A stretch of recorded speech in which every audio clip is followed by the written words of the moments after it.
All right, we've been talking about the style of modern music. And one of the things that we talked about was the fact that composers tried to move away from the idea of being in a particular key or to develop the idea of atonality. One of the ways that composers tried to accomplish that was through a system called 12-tone music, or the fancy technical term for it is dodecaphonic music. So 12-tone, we know that the chromatic scale has 12 tones, so that's where the 12 tone comes from. So you think, well, isn't all music 12 tone? Technically, yes, but it's the way the 12 tones are organized that makes this particular strategy unique. So what happens in 12 tone music is that the composer takes those 12 tones and they have to use all 12 of them before they can go back and use the first one again. So, as we know from our listening to different kinds of music over the course of this class, using scales and harmony and tonality, there are certain notes that get repeated more often than others, and that's what leads us to a sense of those being the important notes, and that's how we get our sense of key. So if you don't want to have a sense of key, one of the ways to try to avoid that is to not have any particular note be repeated more than others so that it becomes sort of the central note. And that was the idea behind 12-tone music. So I've written my own little tone row here. That's what we call the structure that you start with. So I'm just going to play you my little tone row here so you can get an idea of how the notes would happen.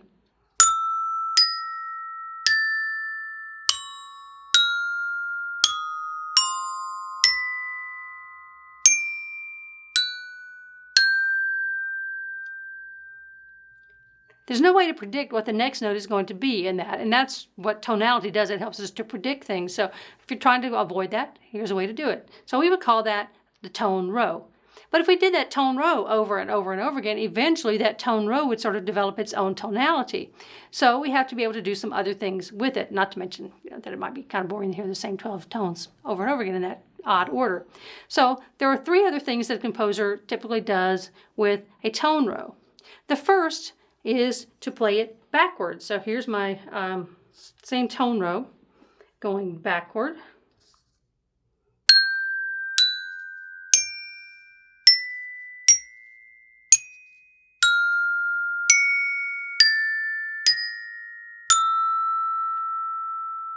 Same exact series of notes as how I started at the end and went backward.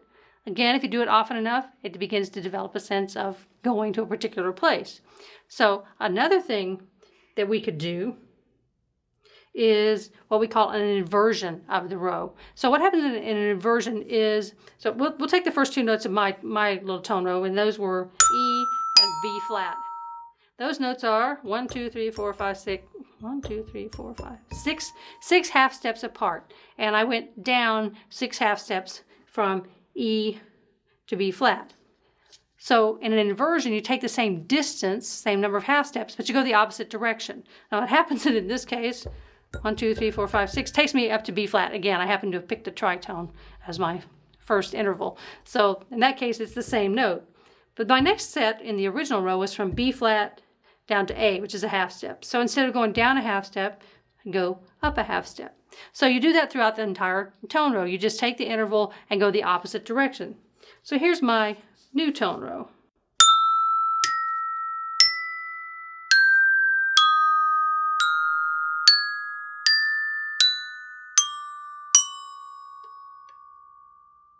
That's my inversion of the tone row.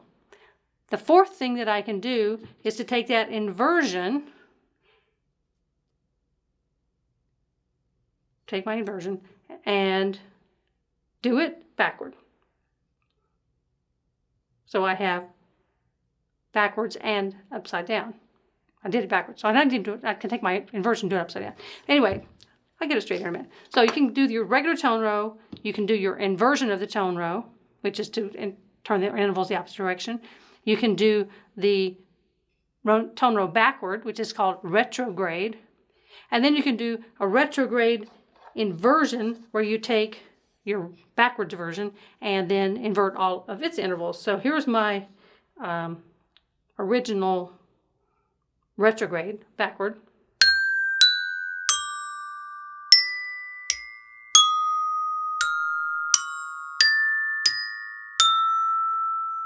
And here's my retrograde inversion. This is upside down and backward of our original tone row.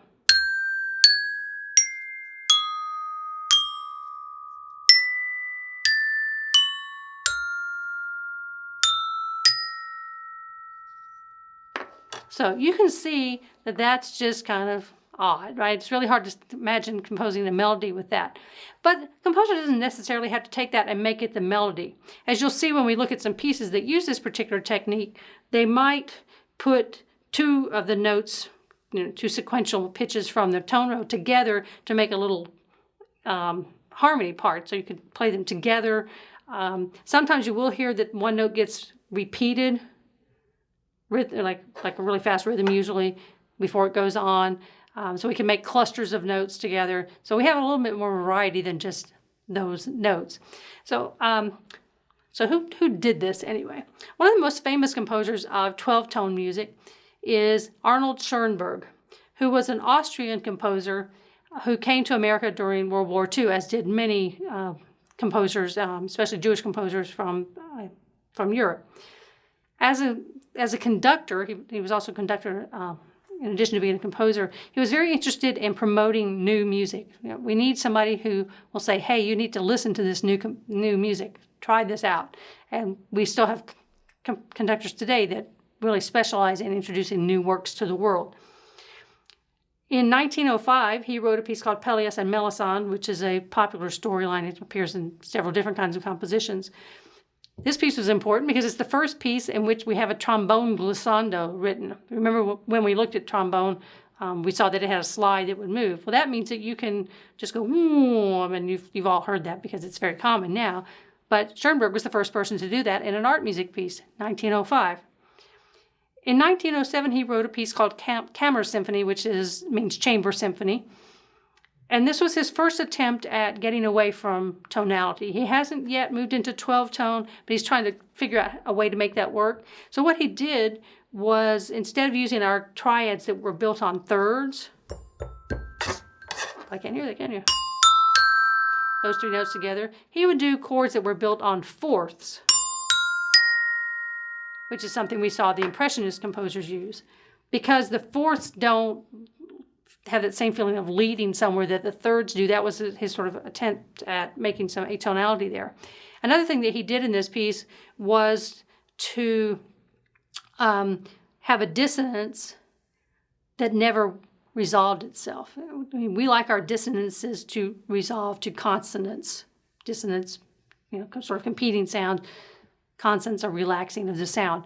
He would have a dissonance that just didn't resolve, so you would continue to have this feeling of tension, which was what he wanted.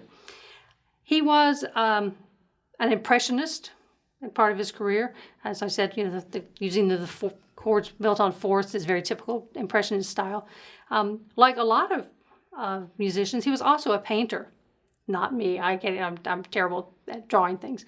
But he painted as a hobby, and his paintings are impressionist as well. So in 1907, he's been trying to figure out how to make this atonal thing work. By 1909, he's just completely given up on putting key signatures on pieces at all. A key signature is those sharps and flats at the beginning of the piece of music that tell us what key we're in. So if he's trying to get away from the idea of being in a key, here's the first step. Throw out a key signature. Then we don't have a key, right? So by 1909, he's just not using key signatures at all. His first really atonal kind of piece of music was his 3 piano pieces, Opus 11. So it's fairly early in his output. But the first piece that he wrote that really uses that 12-tone idea where you have your tone row and your inversions and your retrogrades was his Opus 25. So Opus 11, he started experimenting, but by Opus 25, he's really committed to trying out this 12-tone approach. So we're going to take a look at that piece. I want you to listen to that. And the video that I have for you has the music, so you can see what we would call the sheet music. So you can see how the notes kind of jump all over the place. The fact that there are lots of what we would call accidental sharps and flats written on the notes instead of having a key signature shows us that it's a tone row.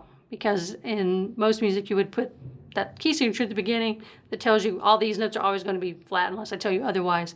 When you see a piece of music with this many sharps and flats and things written into it, then you can know that they're really trying to avoid a sense of key. So I'll just warn you up front, this is not perhaps everybody's cup of tea. I don't know of anybody who's still composing in a 12-tone technique, but you know, it was an experiment. They just wanted to see if we could get away from the idea of tonality. Perhaps, unfortunately, our brains really like tonality. They want structure. They want something that they can remember and sort of clue into. That's why phone numbers have 7 digits, because that's about as many numbers as our little brains can process. So that there's those units of things that tend to work best with our brains, and 12 is just very difficult for us to process. A series of 12 is harder for us to organize in our heads. So if you don't like the piece, that's okay. You can take it as sort of like a lot of modern art. You don't really know what they're talking about, but you're willing to look at it and see what you can do. So go listen now to the Suite for Piano, Opus 25, by Arnold Schoenberg, and get your first taste of 12-tone music.